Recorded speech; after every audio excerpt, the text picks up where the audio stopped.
తణుకు నియోజకవర్గ నా కార్యకర్తలు, నాయకులు, నా ప్రజలు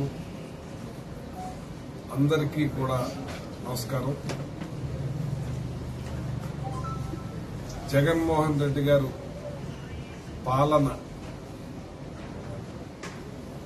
ప్రజలకి మంచి జరగాలి, పేదవాళ్లు బాగుండాలి, వాళ్ళ పిల్లలు బాగా చదువుకోవాలి, వాళ్ళు ఆర్థికంగా బలపడాలి అనే తపనతో ఆయన పనిచేశారు. ఏది ఏమైనా మరి ప్రజలు కొన్నిటిని గుడ్డిగా నమ్మారు, కొన్ని విషయాలు గుడ్డిగా నమ్మారు.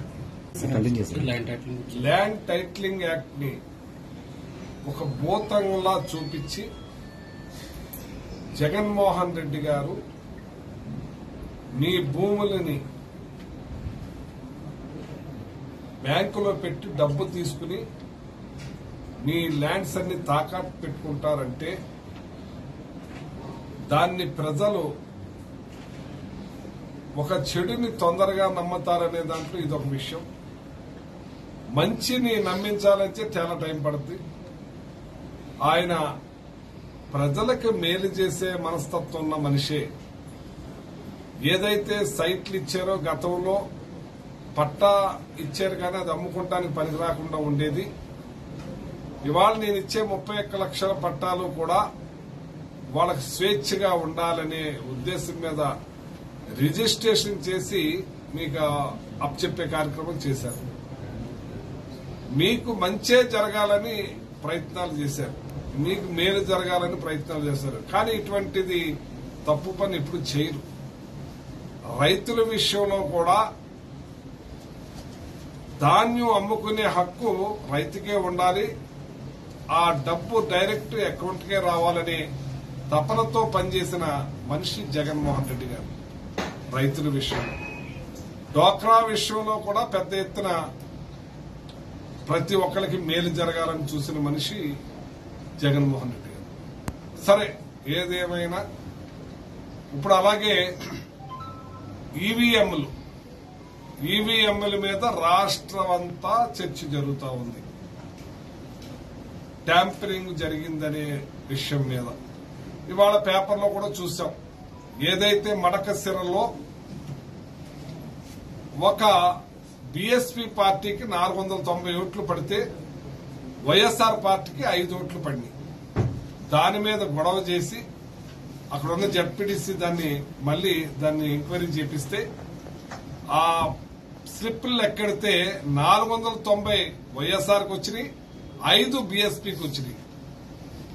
అంటే ఇక్కడ ఈవీఎంల్లో కూడా మార్పు జరుగుతున్నది అనేది తెలిసింది. అదొక విషయం అయితే, డైరెక్ట్ ఒక ప్రైవేట్ కారులో ఈవీఎంఎల్ని కారులో మోసుకెళ్తున్నారు. నేను భీమవరంలో కూడా పట్టుకున్నారు. అదొకటైతే, ఏదైతే కొన్ని కాన్స్టిట్యున్సీల్లో 1,80,000 ఓట్లు పడితే 30,000 ఓట్లు అధికంగా మరి కౌంటింగ్ లో కనపడుతున్నాయంటే ఇవన్నీ కూడా తేడా జరిగిందనేది ప్రజలు చర్చించుకుంటున్న విషయం ఇది. అలాగే ఇక దాని వరకు వచ్చేటప్పటికి లీగల్ గా ఏ నియోజకవర్గంలో ప్రాబ్లం వచ్చిందో వాళ్ళందరూ కూడా అందించే కార్యక్రమం చేస్తారు. ఏదేమైనా ఇవాళ ఈ నియోజకవర్గంలో ఉన్న నా నాయకులు, కార్యకర్తలు అందరికీ కూడా వాళ్ల మీద ఏగవాలకుండా చూసే బాధ్యత నాది. పూర్తిగా నా నాయకులు, కార్యకర్తల కోసం నేను శ్రమిస్తాను. ప్రజలకి వాళ్ళకి అధికారం వచ్చింది కాబట్టి వాళ్ళ పనులు చేయాలని చెప్పి నేను కోరుకుంటున్నాను. మేము ఇప్పుడే ఆ ప్రభుత్వం జోలికి పోము. మేము ప్రజలకి కష్టం కలిగిస్తే మాత్రం మేము అండగా మా కార్యకర్తల నాయకులు ఉంటామని చెప్పి సందర్భంగా తెలియజేస్తున్నాను. ఎక్కడైనా సరే విచ్చలవిడి మేము 2019లో మేము అధికారంలోకి వచ్చాం, ప్రశాంతంగా పాలన చేశాం. పార్టీలు, ప్రాంతాలు, కులాలు, మతాలు చూడకుండా అందరికీ పథకాలు అందించాం.